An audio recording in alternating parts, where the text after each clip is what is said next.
आंबो संसाराव थांनानै थानो गोसो दं नोंसोरबायदि आंखौ अननानै जा थाइसे थाइनै हायो अननानै हरनांगोन रायजोखौ प्रमद बर' सार आंखौ अनहरदो प्लिज आंबो संसाराव थानो गोसो दं।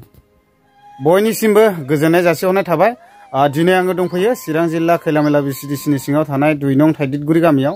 दा बेयाव मानो दंफैयो होननानै बुङोब्ला मोनसे न'खराव आंखौ सासे आब'आ कल खालामनानै लिंहरबाय थानायलाय दा बे हिसाबैनो आङो दंफैयो। दा बे आब'आ मा उद्देश्य लानानै लिंहरदों आङो नोंथांमोननो भिडिअनि गेजेरजों खिथालांगासिनो दङ। दा जिथुनाखि आब'आ आंखौ लिंहरदों आं बिसिनि न'आव मोनफैबाय। नै न'आ बेनो, नायनानै लादो। ओरैबायदि गोरिब अबस्था, दुखुथिया न'खर। दा नै नायदो, थाखा फैसा जोबस्र'जोब्बाय होननानै बुंदों आब'आ। ओमफ्राय दा आं आब'निफ्रायनो मिथिनानै लानोसै। ओमफ्राय नै बे फंबायानो बेमारिया, नायनानै लादो ओरैबायदि साइस्थ'बानमोन, महर मुस्रि दंमोन। मानो होनना बुङोब्ला बेमारजों नाख्रेब जानायनि जाहोनावनो बेफोरबायदि जाबाय नै।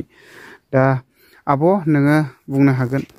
आं बे फंबायखौ लिंहरनाय जाहोनानो बेनो जाबाय रायजोफोर, आं बे फंबायखौ भिडिअ खालाय लिंहरनाय जादोंमोन बे फिसाखौ नायनो थाखाय। थाखा फैसा गैला, जोबस्र'जोब्बाय। बेनि थाखायनो आं लिंहरनाय जादों बे फंबायखौ।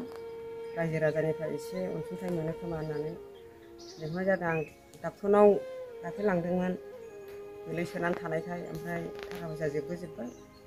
दा आं माजों नायबावनो बे फिसाखौलाय। बेनिफ्राय आङो डक्टरनाव सोंनायावबो होनबाय बिसोरो, जों हाया, गुवाहाटियाव लांदो होननानै बुंदों। गुवाहाटियाव आं दा लांनो थाखा फैसा गैला, माजों लांबावनो जादों आं। दा बेनिखायनो आङो बे फंबायखौ भिडिअ खालायनानै नोंथांमोननिसिम रायजो राजानिफ्राय अनसुंथाइ मोननो थाखाय आं खावलायहरनाय थाबाय रायजो राजाफोर। आरो दानि सरखार गोदान सार प्रमदनिफ्रायबो आं खावलायहरनाय थाबाय। आं बे फिसाखौ लांनो नोंथांमोनाबो आंखौ हेफाजाब होनांगोन। बयबो नोंथांमोनाबो बोर मोनगोन। ओमफ्राय फिसाखौ नायोबा डक्टरा मा होनदों, गुवाहाटियाव लांनो थिनदों ने? गुवाहाटियाव लांनो थिनदोंमोन। दा आं माजों लांनो, गुवाहाटिसिम थांनोथ' थाखाया नांगौना बुरजायैनो। मोजां जागोन होनदों ओमफ्राय ने? लांनो हायाखै, मोजां जागोन होननानै बुंदोंमोन। दा बेखौ माजों लांनो जानानै बेनिखायनो भिडिअ खालायनो आं बे फंबायखौ लिंहरनाय जादों। एसे अनसुंथाइ मोनो खोमा रायजो राजानिसिम। ओमफ्राय सरखार गोदाननिफ्रायबो मोनजानो लुबैदों। दानि सालायबाय थानाय सार प्रमदनिसिमबो खुलुमनाय थाबाय रायजोफोर। ओमफ्राय ओरैनो आदाया मा मावो जेनेबा? आं खुलुमबाय रायजोफोरनिसिम। आं हाल मावो, सम सम खामलाबो मावो। ओमफ्राय दानि सोलिबाय थानाय BTS सरकारनि आं सासे मेम्बार। बेहायबो आंहा अफिसाव अनेक खामानि थायो। बेहाय न'आवबो खामानिखौ मावथ'नो मोना। बेनि थाखायनो अफिसाव खामानि थानाय हिसाबै आं न'आव खामानिखौ गारनानै आं अफिसनि खामानिखौ मावहैनांगौ जायो।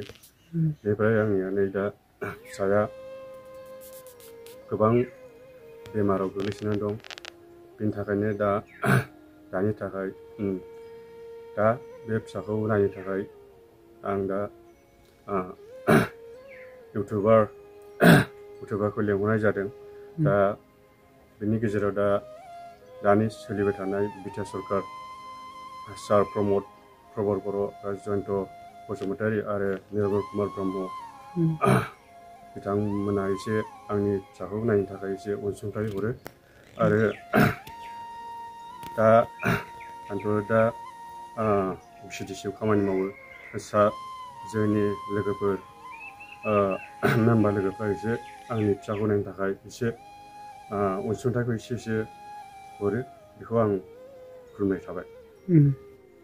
अननानै रायजो राजाफोर जा थाइसे अनसुंथाइ हरनो हायो आंनि फिसाखौ नायनो थाखाय आं हरगोन होननानै आसा खालामनाय थाबाय रायजो राजाफोर। आरो आं माबा एकाउन्ट नाम्बारखौबो होनोसै, ओमफ्राय आं बे फिसालानि एकाउन्ट नाम्बारखौबो होनोसै।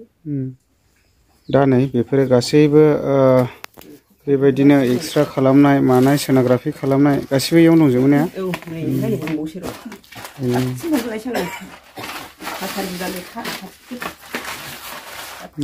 बेफोर गासिबो डक्टरनाव लांनाय गोजा लेखाफ्रा नै।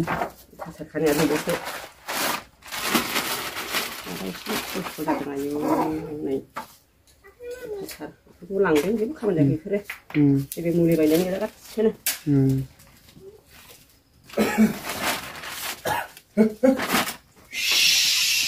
दा निस्सय नुखाबाय नै बेफोरबायदि आरो मथा मथि प्रेसक्रिपसनफ्रानो बुंलायना दंसै नै